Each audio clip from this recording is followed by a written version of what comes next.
आज हमारे ग्राम डोंगा नाला में एफपीओ की तरफ से वार्षिक आम सभा का आयोजन किया गया है, जिसमें एफपीओ के समस्त अधिकारी हमारे किसान भाइयों से सीधा संवाद करेंगे और वहीं कृषि अधिकारी भी यहां आए हुए हैं, जिनसे हमारे किसान भाई उनसे बात करके फसल के बारे में पूरी जानकारी लेंगे। भाइयों, उद्यान विभाग की ओर से आप सभी का हार्दिक स्वागत अभिनंदन करता हूं। अभी लगातार जैसे हम लोग देख रहे हैं खेती में धान की खेती आप लोग कर रहे होंगे, तो खाद के रेट बढ़ते जा रहे है ना, और लेबर की समस्या है और उत्पादन भी कम आता है, जिससे हम लोग को मतलब मेहनत ज्यादा और कमाई कम है ना।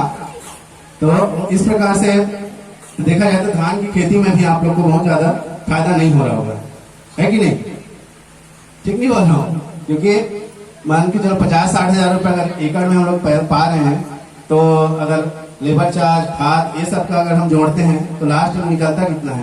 15-20 हजार रुपया। लेकिन अगर हम लोग साग सब्जी खेती करते हैं, है ना, तो साग सब्जी ऐसा फसल है, एक दुधारू गाय की तरह है ना। जब गाय से दूध दुहेंगे, दूध बेचेंगे, पैसा आएगा। ऐसे ही हम लोग साग सब्जी का उत्पादन करते हैं, तो 30 से 40 दिन बाद हमारा फसल आना चालू हो जाता है। तो 40 से 45 दिन बाद हमारा फसल जब चालू होता है, बहुत उगाते हैं, तो कितना लग जाता होगा? 60-70 हजार, है ना। 60-70 हजार के आसपास खर्च आता है, लेकिन 75 हजार का अनुदान आपको मिल जाएगा, तो इसमें आपको 1 रुपया नहीं लगेगा। ठीक है। और इसी प्रकार अब बोर खुदाई भी हो गया, पौधा भी लगा लिया, अब पानी सिंचाई दिक्कत, तो इसके लिए भी आपको जो अनुदान मिल रहा है उसमें पूरा निःशुल्क हो जा रहा है ड्रिप का, है ना। तो टपक सिंचाई भी आपको इसमें मिल जाएगा, और इसी के साथ साथ आप इसमें साग सब्जी खेती भी कर सकते हो। ठीक है ना।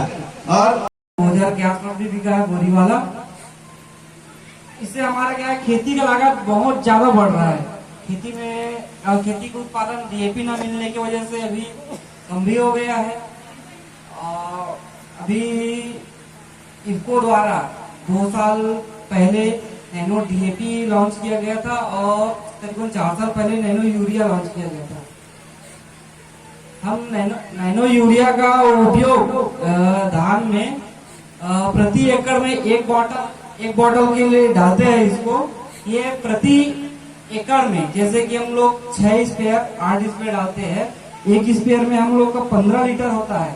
15 लीटर में 75 ml डाल के, ये जो ढक्कन है, ये ढक्कन में 3 ढक्कन डाल के इसको करना है, या फिर हम ड्रोन के माध्यम से भी इसको स्प्रे कर सकते हैं। जैसे कि ड्रोन अभी हमारे यहाँ डोंगरनाला में रामपाल भैया के पास है।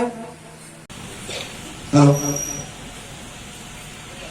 मैं नवीन कुमार जायसवाल, कृषि विभाग की तरफ से आप सब किसान भाई मन के हार्दिक अभिनंदन एवं स्वागत करता हूँ। अब लगभग यहाँ प्राकृतिक खेती, जैविक खेती के तो कार्यक्रम चलते हैं, है ना। तो मतलब मैं पहले भी प्राकृतिक खेती और पहला बैठक बोली थी हम लोग, तभी मैं आपको किसान भाई मैं बता रहे प्राकृतिक खेती के बारे में। प्राकृतिक खेती के अलावा मैं कुछ जो कृषि विभाग में ना संचालित जो नया योजना है, या वर्तमान में अभी जो संचालित होती योजना, ओखर बारे में बता देता हूँ मैं, है ना। तो मैं ज्यादा प्रदर्शन देता, तो हर वर्ष अलग अलग फसल में हम प्रदर्शन देता। जैसे कोई वर्ष हो सकते अरहर फसल के कार्यक्रम आते, तो अरहर फसल के बारे में हम बताता, और किसान भाई में अरहर फसल के कैसे उन्नत विधि से, कैसे तरीका से फसल लगाए जाए, एक बारे में हम जानकारी देता, है ना। वैसे कभी कभी धान फसल के बारे में भी आते, कोदो, है ना। तो मेन क्राइटेरिया ये थे किसान मन के, एक एकड़ खेत ला प्रदर्शन के तौर में, प्रदर्शन प्लाट के तौर में लेथन, और मतलब जो भी आदान सामग्री और तकनीकी जो ज्ञान है उसके बारे में बताता। ठीक है। दूसरा होते फार्म स्कूल प्रदर्शन। वैसे ब्लॉक के हिसाब से 3 फार्म स्कूल प्रदर्शन प्रति वर्ष, एक साल में 3 तो फार्म स्कूल प्रदर्शन करना रहते। जैसे इस साल 2 फार्म स्कूल प्रदर्शन के टारगेट मिले इसे, है ना। तो एक तो अभी कपोट में चयनित है, और एक डूमर कछार में चयनित है, अरहर फसल। जय छत्तीसगढ़, जय छत्तीसगढ़।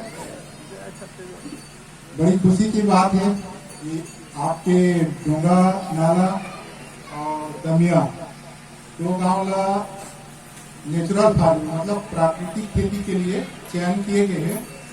और आप लोग ट्रेनिंग भी हमारे केबी के हमारे सर उपस्थित है, हम आप लोग भी ट्रेनिंग वगैरह भी दें भी वही। और कृषि विभाग से हमार मन यहाँ तना छेदक जैसे अभी अटैक करी थी कौन समय दिखी जब हमारे खेत के बाली हम निकली ते समय दिखी सफेद सफेद। तो ओकर लिए हम लोग पहली से ब्रह्मास्त्र है और निमास्त्र वगैरह है ओकर उपयोग करना है।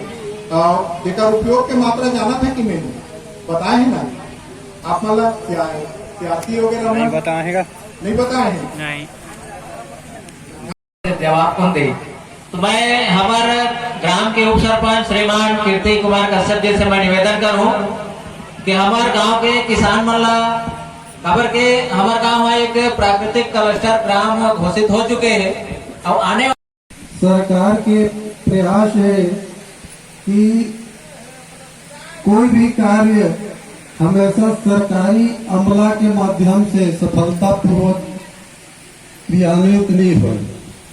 तो सरकार ये प्रयास करत है कि हर क्षेत्र में सीधा ओकर से जुड़े हुए आदमी मन ला संगठित करके संगठन बना करके जोड़ दिया जाए।